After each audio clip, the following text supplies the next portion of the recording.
तो तुम लोग को सर्कल तो समझा दिया, ये सारा समझा दिया, टेंजेंट नहीं समझाया, सेकंड नहीं समझाया, ठीक है। ये समझ लो कि टेंजेंट क्या होता है, कोई भी एक लाइन जो सिर्फ सर्कमफेरेंस को छू के जाए, ठीक है। ये सर्कमफेरेंस है सर्कल का, उसको सिर्फ छू के जाएगा और एक पॉइंट पे छू के जाएगा, वो सिर्फ टच करके जाएगा, वो काटेगा नहीं, ठीक है।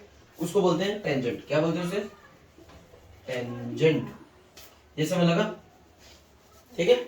और अगर कोई लाइन आर पार हो जाए, ठीक है, काट के चला जाए सर्कल को, उसको बोलते हैं सेकंड, ठीक है। याद रहेगा, सेकंड और टेंजेंट याद रहेगा। टेंजेंट काटता नहीं है, टेंजेंट सिर्फ सर्कमफेरेंस को छू के जाता है एक पॉइंट पे, ठीक है। और सेकंड क्या होता है? आर पार हो जाता है, काट देता है बीच में से, ये कॉर्ड की तरह जाता है वो। समझ लग गया ना? ओके, अब इसका और जरूरत नहीं है, अब ये क्वेश्चन के ऊपर फोकस करते हैं, इसको सॉल्व करते हैं। तो सबसे पहले हमारा डायग्राम कैसा होगा? ऐसा होगा। क्वेश्चन को पढ़ो, समझा देता हूँ फिर से एक बार कैसे होगा ये, कैसे मेरे को पता लगा ये ऐसे होगा और कुछ क्यों नहीं होगा।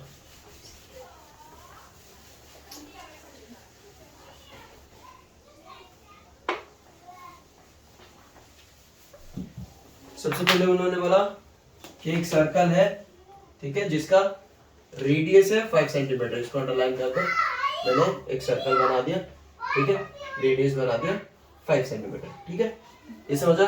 और इन्होंने ये भी बोला था कि सेंटर होगा ओ, मैंने बता दिया सेंटर ओ, यहाँ पे ये रहा ओ, ठीक है। फिर टेंजेंट की बात हो रही है कि पी क्यू नाम का एक टेंजेंट है, जो पी जो होगा वो सर्कल पे होगा, पॉइंट पी जो होगा वो सर्कल पे होगा, पॉइंट पी जो होगा सर्कल के ऊपर होगा, ये रहा पी, समझ आया। क्यू नहीं होगा, पी होगा। टेंजेंट का नाम क्या है? पी क्यू, ये रहा टेंजेंट पी क्यू, मगर पी यहाँ होगा, क्यू यहाँ पे होगा। और कैसे पता लगा? क्योंकि उन्होंने बोला पी होगा सर्कल पे, यहाँ पे मैंने पी लगा, ये समझ आया। ओके, अब एक और प्रॉपर्टी है कि जो भी टेंजेंट होता है, अगर टेंजेंट होगा और हम लोग सेंटर से कोई एक लाइन ड्रॉ करते हैं जिसको हम लोग बोलते हैं रेडियस, टेंजेंट, याद रखो, टेंजेंट और रेडियस के बीच में एक प्रॉपर्टी है, वो क्या है? जब भी हम लोग एक रेडियस को टेंजेंट पे ड्रॉ करते हैं, वहां पे कितने डिग्री का एंगल बनेगा? 90 डिग्री का। कितने का? 90, हमेशा। ओके, और ये याद रखना है, radius drawn on any tangent will always be perpendicular to the tangent. ये समझ लगा? Radius drawn on the point of tangent will always be perpendicular to the tangent. तो जब हम लोग बोलते हैं ये perpendicular है, मतलब ये दोनों क्या बना रहे हैं? 90 डिग्री का एंगल बना रहे हैं। ये समझ आ गया? तो मेरे को समझ लग गया कि ये जो एक ट्रायंगल बन रहा है यहाँ पे, वो राइट एंगल ट्रायंगल है। क्या? राइट ट्रायंगल, ठीक है। अब यहाँ से वैल्यू ढूंढना बहुत इजी हो गया, क्यों? क्योंकि राइट एंगल ट्रायंगल आ गया।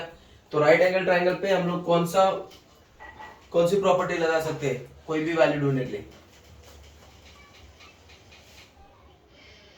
मधु, कोन में राइट एंगल ट्रायंगल था तो कौन सा प्रॉपर्टी लगाया? ये राइट एंगल ट्रायंगल है, ये 90 डिग्री है, तो ये जो साइड है इसको क्या बोलते हैं? 90 डिग्री के जो ऑपोजिट साइड होता है उसको क्या बोलते हैं? हाइपोथेन्यूज। क्या बोलते हैं इसको? हाइपोथेन्यूज। ये हो गया हमारा परपेंडिकुलर या बेस, ठीक है, बेस मान लो, ठीक है। तो ये अब बताओ कौन सा प्रॉपर्टी था जिसमें हाइपोथेन्यूज होता है, बेस होता है, परपेंडिकुलर होता है? हाँ, पाइथागोरस थ्योरम। हम लोग पाइथागोरस थ्योरम लगाएंगे, ठीक है। Right, using Pythagoras theorem. Pythagoras theorem क्या बोलता है? पाइथागोरस थ्योरम क्या बोलता है? Hypotenuse square is equals to perpendicular square plus base square. ये समझ आया? यहाँ पे हमारा क्या क्या है, देखो क्या ढूंढना है। ये 5 सेंटीमीटर दिया है, ओके, ओ क्यू 12 सेंटीमीटर दिया है, ये रहा ओ क्यू 12 सेंटीमीटर। तो ढूंढना क्या है हमें? सिर्फ पी क्यू। क्या ढूंढना है? P Q. समझ आया? जो क्या है? बेस। ये समझ आया? तो मेरे को बेस चाहिए, इसमें प्रॉब्लम है तो फॉर्मूला भी हम लोग मोल्ड थोड़ा मॉडिफाई करेंगे ताकि बी डायरेक्टली निकले। ये समझ आया? पक्का? ओके। फॉर्मूला कैसे चेंज करेंगे देखो, हाइपोटेन्यूज स्क्वायर, क्योंकि मेरे को ये ढूंढना है, मैं इसको ये रख दूंगा, इसको यहाँ भेज देता हूँ, तो इधर आके माइनस हो जाएगा, minus perpendicular is equal to base square. ये समझ आया? पक्का? अब मैं पूरे को फ्लिप करूंगा, base square is equal to, ये पूरा इधर चल रहा है, इधर hypotenuse square plus sorry hypotenuse square minus perpendicular square. ये तक यहाँ तक ठीक है? समझ आया? अब मेरे को तो बेस ढूंढना है, बेस स्क्वायर नहीं ढूंढना। मेरे को क्या ढूंढना है? बेस स्क्वायर नहीं ढूंढना। तो ये स्क्वायर उस साइड में जाके, राइट हैंड साइड में जाके क्या बन जाएगा? Root over. ये समझ आ गया? पक्का? ठीक है, तो ये ढूंढ दो। अब बेस हमारा क्या है? पी क्यू, यहाँ पे लिख दूंगा P Q is equals to root over hypotenuse. Hypotenuse क्या है हमारा?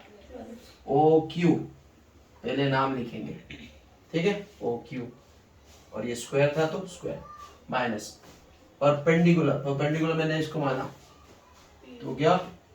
पी ओ या ओ पी। ये ठीक है? अब उसकी वैल्यूज लिख दो। तो ओ क्यू क्या है? कितना है? 12 centimetre square minus P O 5 square. याद रखना सेंटीमीटर स्क्वायर था, कैंसिल होने के बाद सेंटीमीटर माइनस सेंटीमीटर, तो ये आंसर हमें मिलेगा सेंटीमीटर्स में। ये समझ आया? पक्का? अब इसको सॉल्व कर दो। 12 स्क्वायर क्या होता है? 12 स्क्वायर चेक करो, स्क्वायर्स लेके ना कॉपी पे। 12 स्क्वायर क्या होता है? 144। 5 स्क्वायर कितना होता है? 25। ये समझ आ गया? आंसर मिलेगा सेंटीमीटर में। जगह नहीं है, मैं यहाँ पे कर रहा हूँ, ठीक है? आप लोग कंटिन्यू करना, इतना लाइन ड्रॉ करके इधर ना लिखना, आप कंटिन्यू करें, ठीक है? और इन्हें माइनस कर लो, रूट ओवर 144 चो 25 कितने हो गए? माइनस करो, 4 में से 5 नहीं निकलता है, यहाँ से 14 से 5 निकल रहा है 9, ठीक है? यहाँ रह गए 3, 1 आंसर आ गया 119 सेंटीमीटर स्क्वायर। या तो ये रहने दो या तो इसका रूट ओवर निकाल दो, ठीक है? रूट ओवर निकालना आता है या तो आंसर यही होगा। अगर एमसीक्यू दिया हुआ है, मल्टीपल चॉइस क्वेश्चन दिया तो उसमें शायद ये एक ऑप्शन होगा, ये लगा देना, अदरवाइज इसका रूट ओवर निकाल देना। तो रूट ओवर कैसे निकालते हैं? याद है कि नहीं याद है? होता रूट ओवर करना, पहला जो नंबर दिया वो लगा दो, डेसिमल पॉइंट लगाओ, एटलीस्ट 2 घर से 3 घर कर लो, ठीक है? ये कर लो। अब यहाँ पे काउंटिंग है, यहाँ पे भी जोड़े बनाने पड़ेंगे, तो एक पैर हो गया, या अकेला रह गया 1, मेरे को 1 के लिए लेना पड़ेगा, 1 1 जा 1 प्लस 1। ये समझ आया? इसको नहीं ले सकता मैं, पहले ये अकेला है तो इसको खत्म करना पड़ेगा पहले, ठीक है? 1 1 जा 1, ये हो गया ऐड 2, इसको करेंगे माइनस, जैसे डिवाइड करते हैं, ये हो गया 0 0 मतलब खत्म। अब नेक्स्ट जोड़ा उतरेगा, कभी भी एक एक नहीं उतरता, 2 2 उतरते, ठीक है?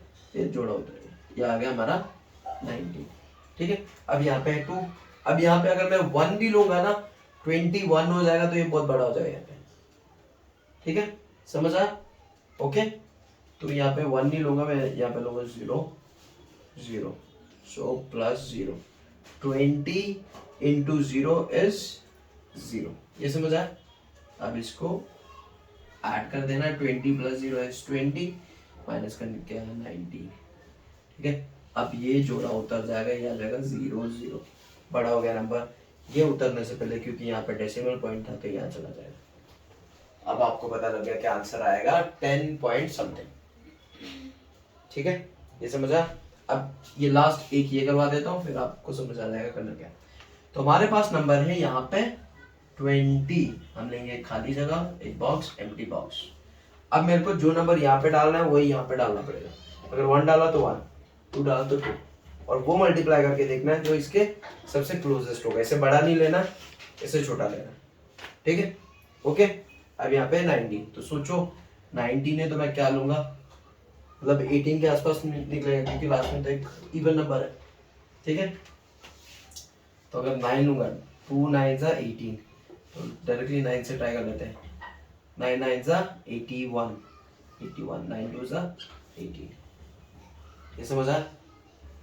क्योंकि उससे ज्यादा लिया 10 तो नहीं ले सकते, 9 ही लेना पड़ेगा। तो ये नंबर था 1881, मैंने नंबर लिया 9, यहाँ पे भी ले लिया 9। ये समझा? 10.9 हो गया हमारा आंसर। समझा? उसका रूट ओवर में निकलेगा आंसर 10.9 सेंटीमीटर्स।